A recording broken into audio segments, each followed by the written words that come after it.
Hey guys, welcome to the video today. In today's video, I'm going to show you how to remove the Joy-Con controllers from the Nintendo Switch, and I'll take you through this step by step. I do have other videos on the Nintendo Switch, and I'll link those videos in a playlist at the end of this video. So if you're interested and have time and want to learn more about the Nintendo Switch, please check that playlist out.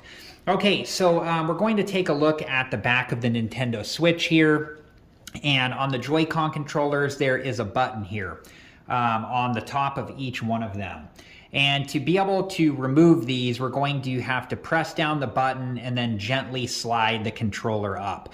So I'm going to go ahead and do that on the blue one here first, just gently pressing down the button, and then with my other hand here, just gently sliding the controller up. And then once you've gotten it up here a little bit like this, you can release the button and then just gently take the controller out like so. And then I'm just going to set this off to the side.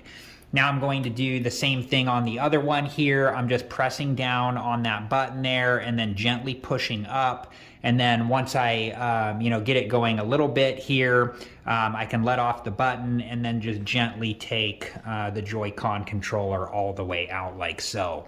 And it was hopefully as easy as that for you. So I hope this video has been helpful. And like I said, I do have other videos on the Nintendo Switch, and I'm going to link those in a playlist at the end of this video. And if you're interested and have time and want to learn more about the Nintendo Switch, please check that playlist out.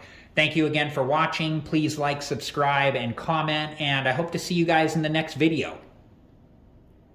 Have a good one.